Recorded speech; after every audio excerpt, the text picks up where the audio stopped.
बोलिए प्रेम से श्री सद्गुरु महाराज की जय। एक हो गए संत शंकराचार्य, ये कहते हैं सदा सुनने जो क्या है, कहते वेद और गुरु वचन, त्यागने जो क्या है कंचन और काम, श्राव्यम सदा की गुरु वेद वाक्य कीमत हेयम कंचन चौथ काम की और कंचन त्यागने जो है। आइए हम लोग आराधन के अमोघ अनुपम वाणी को श्रवण करेंगे। महर्षि में ही अनुभव प्रकाश हुआ। शीर्षक है ध्याय ध्याय भक्त सुखाया बंगा गुरुपद कंज कृपा सिंधु रूप हरि महामोहतम पूर्ण व्यास वसरवती कर प्यारे धर्म जिज्ञासु लोगों, कौन लोगों? धर्म जिज्ञासु लोगों। यह संत मत असल में संत मत एक ही है, परंतु यह संत मत कहने का तात्पर्य यह नहीं कि इसको किसी दूसरे संत के मत से छुटा देते हैं। जैसे कबीर साहब का मत, नानक साहब का मत, तुलसी साहब का मत, रामस्वामी साहब का मत आदि सब एक ही है। यह संत मत करने का मतलब हमारे गुरु महाराज जो प्रचार कर गए थे, सो हमारे गुरु महाराज बाबा देवी साहब, बाबा देवी साहब, उन्होंने कोई नई बात नहीं कही, उन्होंने वही बात कही जो संतों ने कही। ऐसा कुछ प्रचार हो गया है कि लोग समझते हैं यह बैरागियों का मत है, सो तो कभी नहीं। क्या गलतफहमी है? बैरागियों का मत। बिना बैरागी हुए साधन नहीं हो सकता है। जो ऐसा समझते हैं वो क्या होते हैं, वो गलती करते हैं, गलती समझते हैं। बाबा रेव ने कहा राज करता राज में राजा, अगर कौन कर सकता है? राज करता हुआ राजा कर सकता है। राज करता हुआ राजा, तप करता हुआ तप में श्रेष्ठ तपी, और गृहस्थ आसनी बनकर गृहस्थ भोग में भोगी बनते हुए उस भोग में भोगी सबके सब ध्यान करते थे। यही मूल बात है। और कौन कर सकता है? तपस्वी कर सकता है, गृहस्थ लोग भी कर सकते हैं। गृहस्थाश्रम कैसा है तो भोग का आश्रम है।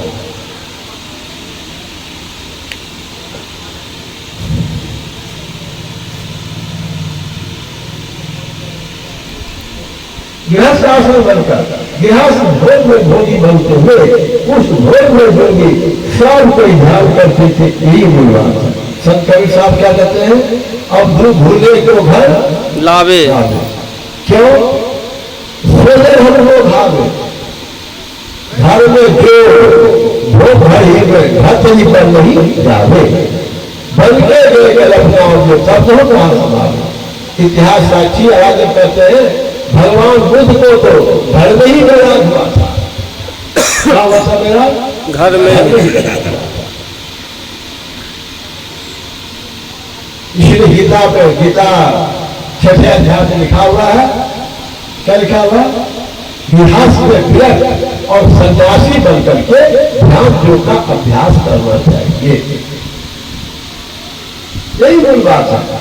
उसी ध्यान की विधि देकर हमारे गुरु भाई ने कहा सब कोई ध्यान करो, चाहे गिरी हो गिरहई, चाहे राजा हो गिरी व सब गृहस्थ हो, तपी हो, और जो गृहस्थी भोग भोग करा था उसको करते हुए करो, सबके सब ध्यान करो। उनको मालूम था, उन्होंने अपने को भी गृहस्थ आश्रम रखा। कौन? नानक साहब। नानक साहब कौन थे? गृहस्थ। उनको दो संतान थे, श्री चंद और लखी चंद।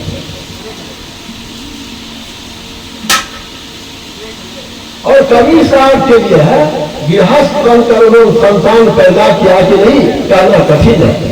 कबीर पंथी लोग कहते हैं ब्रह्मचारी बनकर वे ईश्वर भक्ति का प्रचार करते थे, लेकिन बहुमत है वे गृहस्थ थे। असली बात कौन जानता है? आज से 600 वर्ष पूर्व हो गए, उनकी जीवनी ठीक कोई नहीं कर सकता। जो कहते हैं गिरी कायना जंजाला, जिसने अपने को इसमें रखा उसके लिए कुछ तरह नहीं है।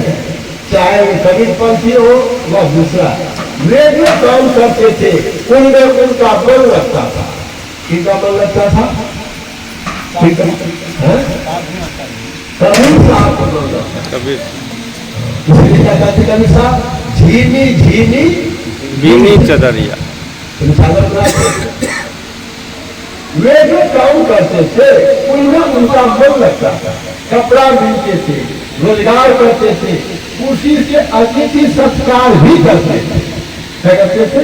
अतिथि सत्कार भी करते थे। सबको से कितना थे? तो साई कितना दीजिए, जाने भुतुम समय अब मैं भी भूखा ना रहूं, साधु न भूखा जाए। नहीं कम चाहिए, नहीं बेसी चाहिए। कितना चाहिए? हमरा भी गुजर हो जाए और कोई चला में भूखा में उसको भी हो जाए, बस बेसी जरूरी नहीं। उसी से अतिथि सत्कार भी करते थे। आप लोग को जैसा विचार आगे से मानिए, चाहे बाल ब्रह्मचारी कहिए, बाल ब्रह्मचारी पूछे, आज भी उनकी डील को लोग देखने जाते हैं, उसको नीरू का टीला करते हैं। नीरू के काम कोई कबीर साहब ने अपनाया। कौन सा नीरू? उसके पिता श्री उनके पालन पोषण करने वाले कबीर साहब को लहर तालाब में पाया था नीरू और नीमा। उसमें बच्चा नहीं सोचता था जगह को पालन पोषण करता।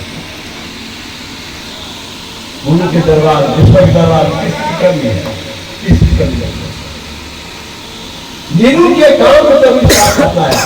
कितने संगही काम करते रहे, कितने संगही काम साधन धर्म भी करते थे और सदुद्देश में संसार देते थे। आप लोगों ने देखा होगा, इस पार से उस पार जाने के लिए सरजू नदी पर एक पुल बंधा हुआ है। कहाँ में? सरजू नदी। कहाँ में सरजू नदी? उत्तर प्रदेश। जो पद गाते हैं, अयोध्या नगरी सरजू तीर, सरजू के तीर अयोध्या नगरी बसा हुआ है। आप लोग देखा इस पास पर सभी एक पुल बंधा हुआ है, वह पुल मांझी का पुल कहलाता है। वहाँ एक संत मुंशी रहते थे। कौन रहते थे? संत मुंशी। संत मुंशी बोले ये संत काम कौन करते थे? मुंशी का, इसीलिए संत मुंशी होता है। बाबा जोगी और बाबू जोगी, बाबा जोगी और बाबू जोगी। जो बाबू के भेष से बाबा जोगी, आज बाबा के भेष बाबा जोगी, सब जोगी है, सब लोग। वहाँ एक संत मुंशी रहते थे, उनका नाम था धरणीदास। वे एक मुंशी आदमी थे, एक छत्री बाबू के यहाँ कलर या मुहिम का काम करते थे, मुसारा पाते थे, नौकरी करते थे। उन्होंने बड़े अच्छे अच्छे पद के, बड़े अच्छे अच्छे पद कहे। धर्मी अधरे ध्यान धरू, निसी बासर लौलाए, कर्म कीच मग बीच है, कंचन गत हो जाए। बहुत अच्छे पद थे। धर्मी अधरे ध्यान धरू, अधर करते सूर्य, आकाश हम ध्यान करो, आकाश सूर्य ध्यान करो, तो क्या होगा? कर्म कीच मग बीच है, कंचन गत हो जाए। तुम्हारे कर्म की गाड़ी जो कीचड़ में फंस गई है, ध्यान करने से क्या हो जाएगा? तुम्हारे सोने का रास्ता बन जाएगा। कौन सी रास्ता? सोना का पीठ। कर्म कीच मग कंचन गए, कंचन गए सोना को गति रास्ता को कैसा रास्ता बन जाएगा? सोना का रास्ता बन जाएगा। एक पागल की तरह किया, शाही को कागज उलटकर हाथ से लिखने लगे। बाबू ने देखा तो कहा मुंशी जी अब पागल हो गए। उन्होंने कहा नहीं, जगन्नाथ के पट में आरती करते आग लग गई और मैंने उसी में पानी डालकर बुझा दिया। कहाँ अयोध्या जी, कहाँ जगन्नाथ जी? कोई जीवा था, आग लग गई थी। जगन्नाथ जी पट में आग लग गई। अब बुझा जा कैसे? अयोध्या जी में पानी रोशना लग जाते बुझा, कई विश्वास हो सकता। तो क्या करते हैं मुंशी जी, छत्री बाबू? उसको ठीक से जांच करने के लिए बाबू ने जगन्नाथपुरी में घुड़सवार को देखा, सही बोलता है कि गलत बोलता है। वह दिन वह तिथि बताई, लोग वहां गए तो बताया, लोग हाँ छी की एक आदमी आए थे और पानी डालकर बुझा जगन्नाथ जी के पद में आग लग गई। सब धर्मदास जी जाति के कायस्थ थे, लिखा पढ़ी करते हुए सिद्धि पाई। कैसे सिद्धि पाई? लिखा पढ़ी करते हुए। कैसे हो गया ही? उसी का अभ्यास हम लोगों को बताया गया। क्या करो? तब काम में मन राम में। काम भी करो, भगवान का स्मरण भी करना मत भूलो। एक पलक छूटे नहीं। कितना होना चाहिए? जरा भी नहीं छूटना चाहिए। उसी के अभ्यास क्या करते हैं? ध्यानाभ्यास। इसलिए राज कहते सब कोई ध्यान बड़ा कल्याण है।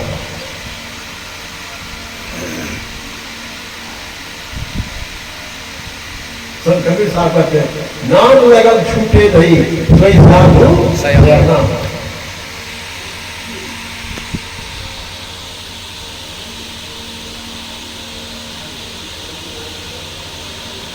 लिखा पढ़ी तो सिद्धि पाई। तो कैसे होगा? ऐसे नहीं लिखते हैं। धर्मी अधे ध्यान दो। कौन ध्यान करो? शुद्ध ध्यान, बिल्कुल ध्यान करो।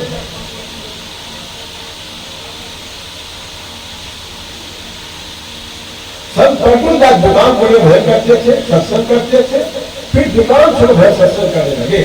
साधु को जब भिक्षाटन करे ऐसा वो नहीं करते थे। कितने सब भिक्षाटन किए, कितने भिक्षाटन काम नहीं किए, इस तरह सब लोग हुए हैं।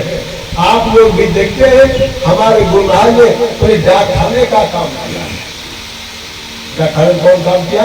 बाबा देवी साहब। बाबा देवी साहब जब उनकी उम्र 40 वर्ष हो गई तो छोड़ दिया।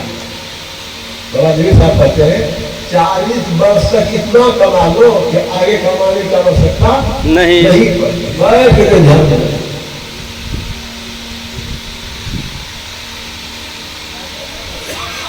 मेरी अपनी बात सुनिए। मेरा छोटा मुंह छोटी बुद्धि ही बात कहती है। मैंने अवश्य घर का काम छोड़ दिया, लेकिन अपने पालन पोषण के लिए खेती का काम किया। खेती का काम किया। अभी मेरा खेत है, सत्संगी के जिले है, वे उपजा कर देते हैं। वे मेरे बेटे और मैं उनका बाप। उनका बाप जो उपजा के देते। कहाँ है खेत महाराज का? खेत कहाँ है? धरारा। उसका नाम है सैदाबाद। कहाँ है खेत? सैदाबाद। कुछ ऐसा था जो पूरा ग्रहण करता था, पैसे देता था, उस बात को मैंने छोड़ दिया। इस तरह बनते बनते मैं नहीं ऐसा कहता कि कबीर साहब नगर साहब का बन गया हूँ। मैं तो उनकी चरण धूलि मेरे जो भी नहीं हूँ। संत मत नहीं सिखलाता, घर का काम गृहस्थी यानी बाल बच्चों का संग छोड़ दो और ध्यान दे दो। यह बताता है स्त्री बाल बच्चों के साथ रहो, परिश्रम से उपार्जन करो। कैसे कमाओ? परिश्रम से। और इस तरह जल्दी करो। जनक साहब ने कहा राज वही राज, योग वही योगी, तप में तपिशु, गृहस्थ वही भोगी, ध्याय ध्याय भक्त पाया, नानक 30 पुरुष के अंत न पाया। यह जानिएगा संत मत का बहुत बड़ा सिद्धांत है। और बहुत ही थोड़ा यह है, गुरु करो, ध्यान करो और गुरु सेवा करके ध्यान करने गए दो। कुछ बेसी तो हो ही गया। याद के रीति का गुरु ध्यान सत्संग इसका विस्तार बहुत है। पुस्तक मेरी मौजूद है, लेकिन आप लोग पढ़ सकते हैं और मिला सकते हैं संत मत के विचार से। मैंने कहा किसी तरह भजन करो, यही जरूरी है। गुरु महाराज ने ध्यान करने को भजन करना कहा है। बोले प्रेम से सतगुरु महाराज की जय। गुरु महाराज जी अपना वचन दिनांक 17/3/1972 को नंदार पट्टी ग्राम में अखिल भारतीय संत सत्संग के 64वें वार्षिक महाधिवेशन के अवसर पर अपराह्नकालीन सत्संग हुआ था। बोलिए प्रेम से महाराज की जय। इसे पढ़कर आज सौभाग्यशाली भारती जी के पानी ग्रहण संस्कार के अवसर पर उपस्थित प्रसंग कराया गया। बोलिए प्रेम से महाराज की जय।